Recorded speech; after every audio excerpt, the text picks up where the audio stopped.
But just like with our dream home, God went through all those steps when he built you and when he built me. Amen. And we are his dream kids. He made us just the way he wanted us to be. Amen. God planned us from before the time we were in our mother's wombs.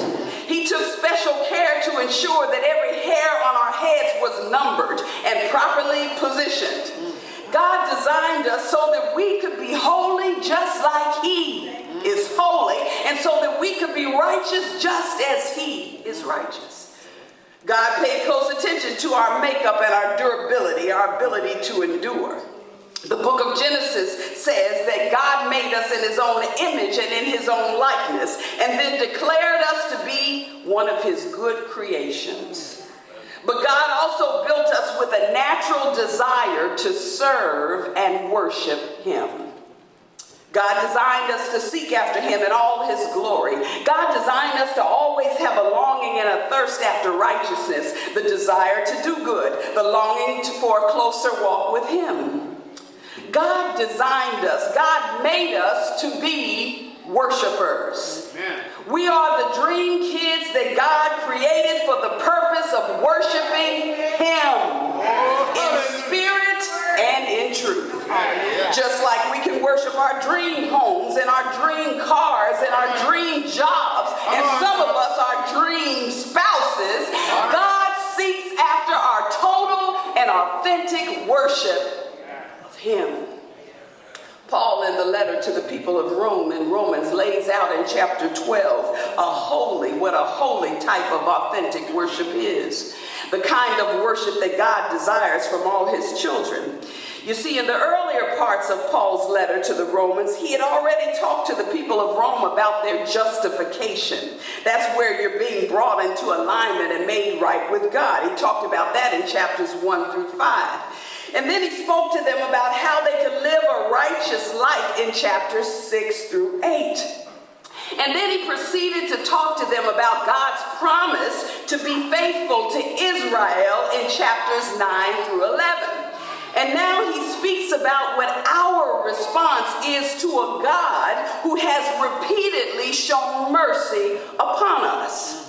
At the end of chapter 11, just before the verse that we read for today, in verse 36, we learn first in chapter 11, verse 36, that God is the source of all things.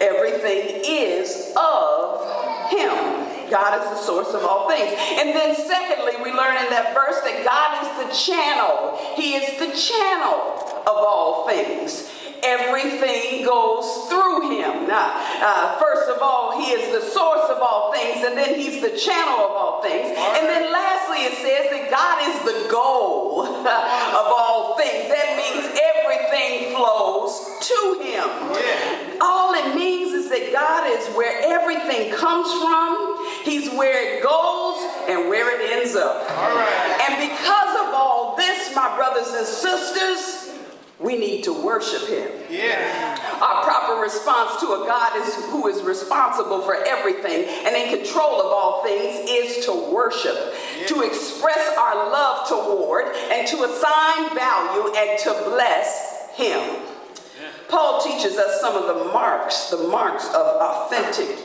true, and rational or reasonable worship in this 2-verse passage of chapter 12. And there are three of them that we lift up for purposes of today. He says that authentic, true, and rational worship is marked first and foremost by bodily obedience. Bodily obedience. And then second, he says that authentic, true, and rational or reasonable worship is marked by transformation. Transformation. And then thirdly, he says that authentic, true, and rational worship is marked by discernment. Discernment. But first he says bodily obedience is a mark of authentic worship. Paul says, because God is who God is, because God is all merciful, because God is all knowing, and because God is all powerful and present in all our circumstances, we must, Paul says, I beseech you, Paul says, I strongly impress upon you, Paul says, I exhort you, Paul says, I urge you to present your body as a living sacrifice.